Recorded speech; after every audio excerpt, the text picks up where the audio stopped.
يجب غض الطرف عن كل مباح يجر رأيه إلى ما لا يباح. Furthermore, one is obliged to lower the gaze from every permitted thing, whereby its sight could lead to that which is impermissible. أعوذ بالله من الشيطان الرجيم. بسم الله الرحمن الرحيم، والصلاة والسلام على سيدنا محمد وعلى آله وصحبه وسلم تسليما كثيرا، ولا حول ولا قوة إلا بالله العلي العظيم. اللهم افتح علينا حكمتك وانشر علينا رحمتك يا ذا الجلال والإكرام. اللهم علمنا ما ينفعنا وانفعنا بما علمتنا وزدنا علما.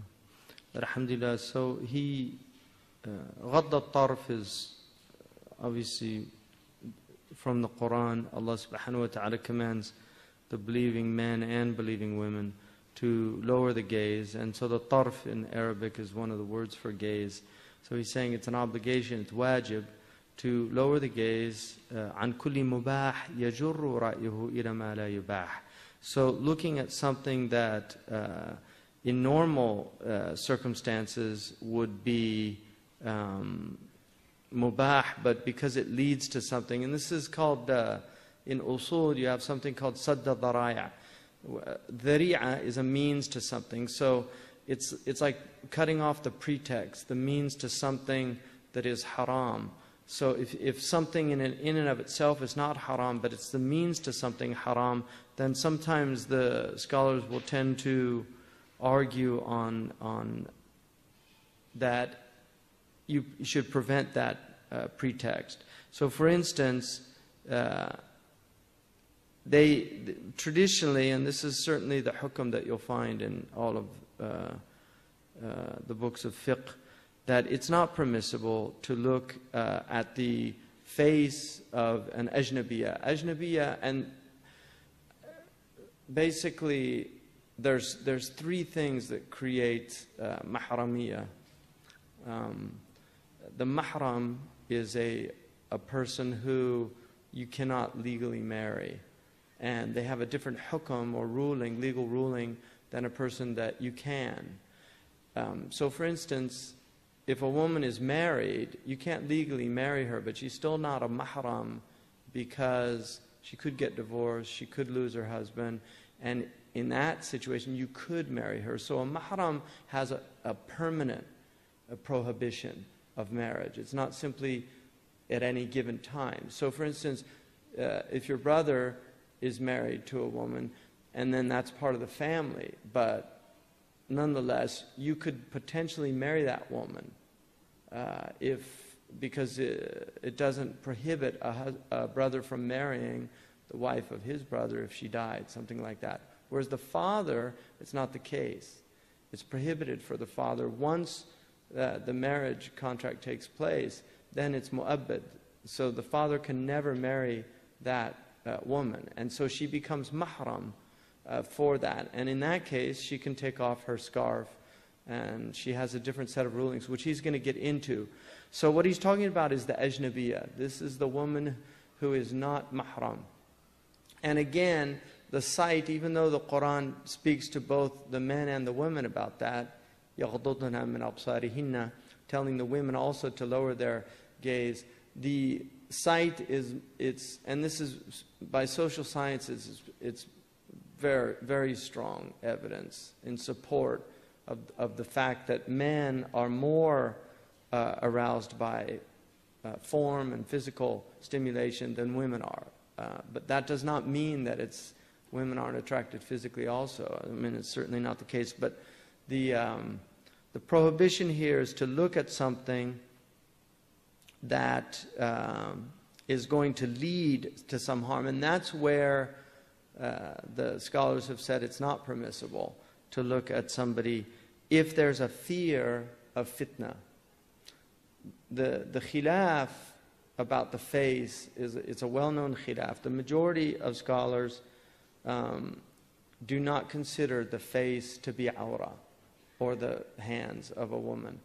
But there are many, many scholars, and if you probably took a consensus, you'd find, I don't know, I don't want to say that, but there are many, many scholars that argued that when times get corrupt, then women should cover their faces. And this is why you got veiling became so prevalent in many, many Muslim countries.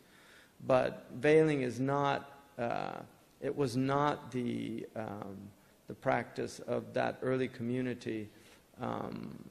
The Hajj, the woman is not permitted to wear a veil during the Hajj, going around Kaaba, or to wear gloves. And these were actually things that come in when you have, there was a urf, undeniably, and there were certain Arabs that used the burqa as well, which was in the Jahili poetry. But women tended to have a khimar, which is a head covering. And this is why people that say, oh, there's no headscarf in the Quran, they don't know Arabic, because the khumar in the Quran that's mentioned are the head coverings. And they were told to take their head coverings, which was jahili urf, and to cover the bosom, the jiyub. The jayb is a cut, like your jayb in your pocket is a cut. So the jayb is the neckline of the woman's clothes. So the women were told to take the khumar, the khimar, and then to cover with it the bosom, because the Jahili women would cover their heads, but they would leave their cleavage open. And so Allah told them, no, cover the head and the cleavage, which is why a lot of the traditional way of wearing the headscarf was to use the khimar and to cover the front with it as well, and you'll still see that. But that's not, they don't have to do that. They can use other material to do that. That's the Quranic injunction was because that's the material that they had. So as long as they're covered, whether they do it with the khimar or with the whatever clothes they're wearing. So, and then you have the chadur, which is probably closer to what the early women wore. They had an outer garment that they would wear, and they could hold it with their, so they didn't have a face veil, but they could cover their faces when they wanted to, and they certainly did that.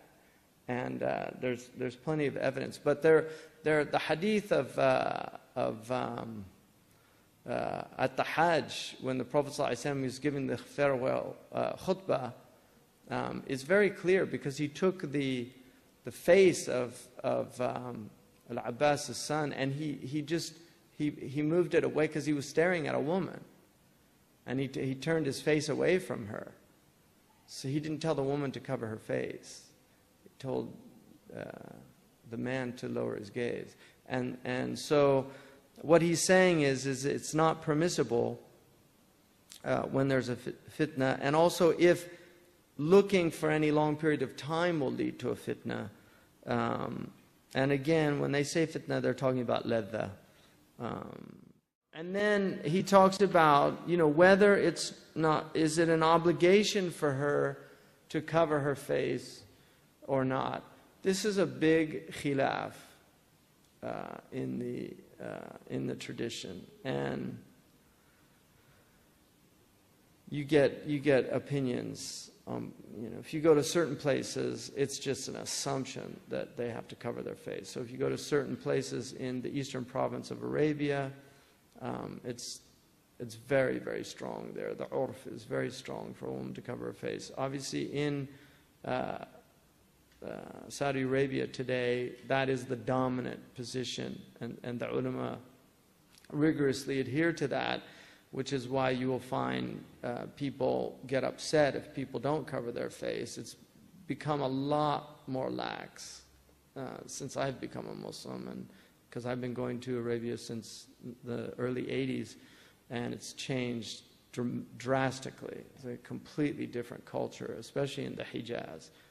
So globalization is having its effect. I personally think that the veil will probably die out almost, and it will be taken not as a cultural, like in Arabia, it's part of the culture. So it'll become a religious adaptation. People adopt it, women will adopt it for religious reasons, not for cultural reasons. And so I don't think it's going to go away permanently. I think there will always be people. The arguments for it are compelling. Both sides are strong, but it's not like you can't say it's a weak position, or no, it's there.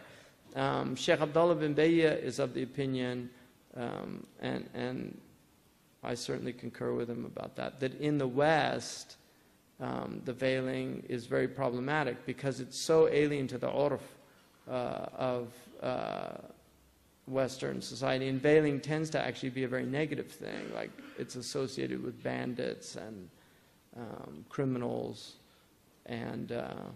But women did used to wear face veils, and widows wore veils in the West. So they did cover, they had veils.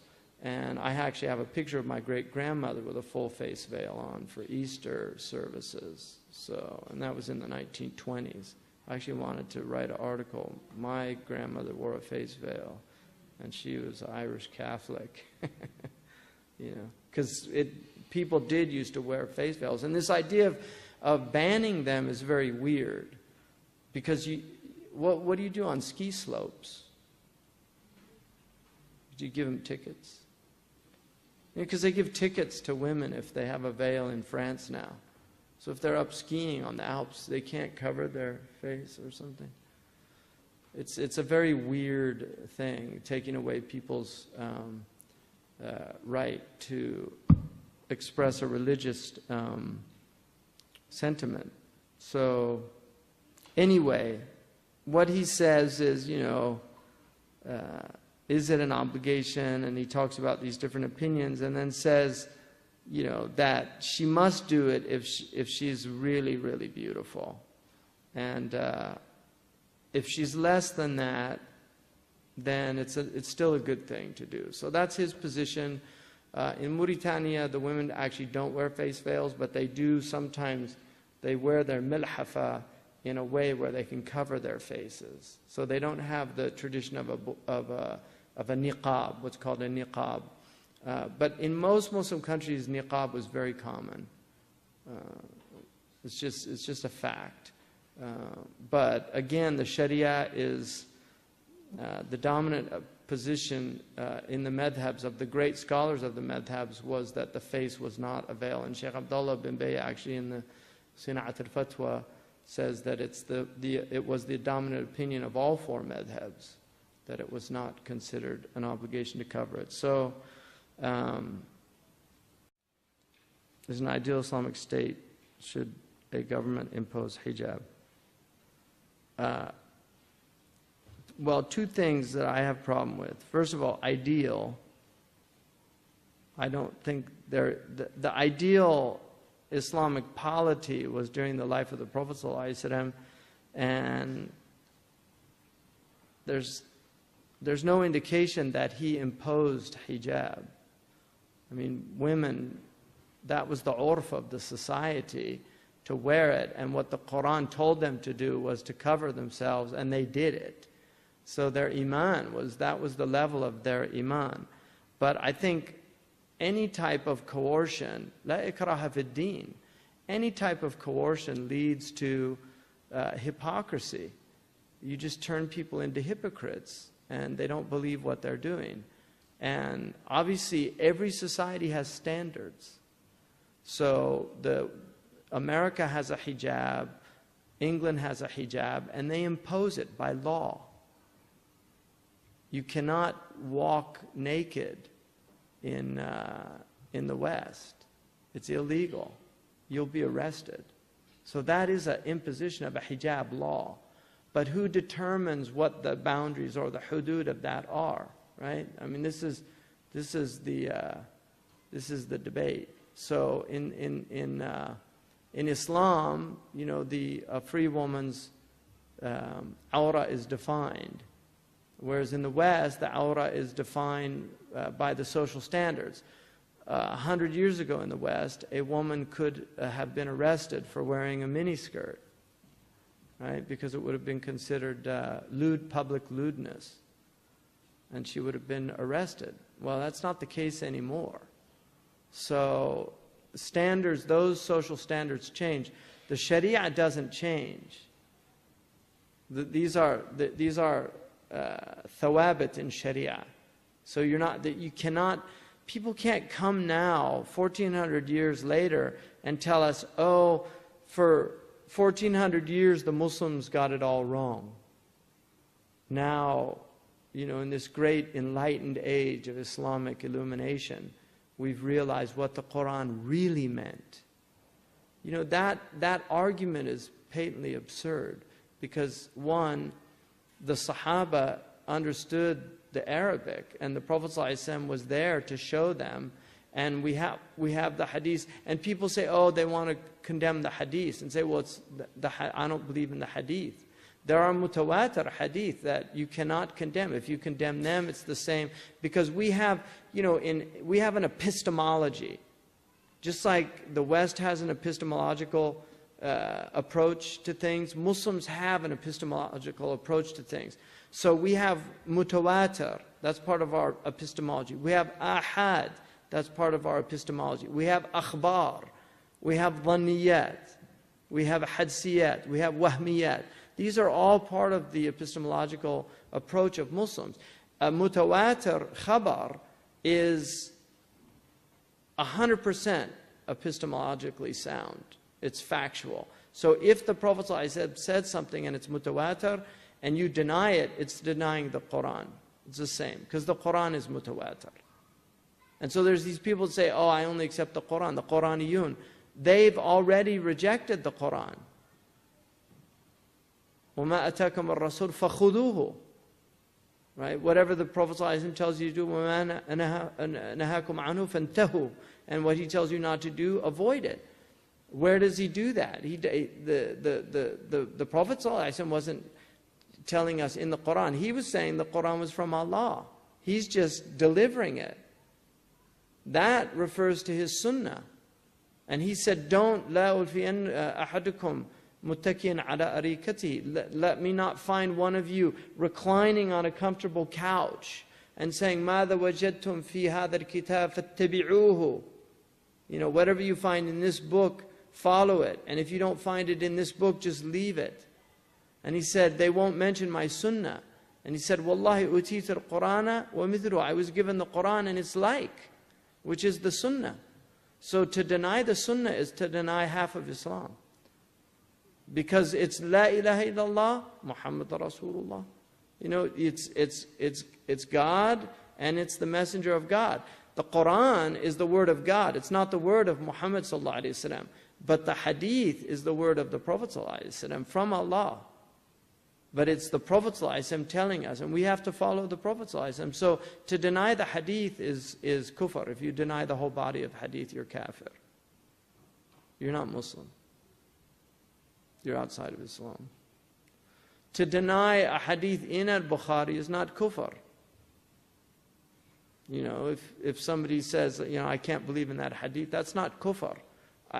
It's not something I would risk. You should at least say, I don't think he said it, but if he said it, I believe it. It's a more intelligent approach, agnostic, about the hadith, not about Allah. Right? So, and an ideal Islamic state is an ideal Islamic state of mind. And that's where you won't need to impose the niqab if you have an ideal, the hijab, if you have an ideal state of mind in the Muslim woman. You won't need to impose it.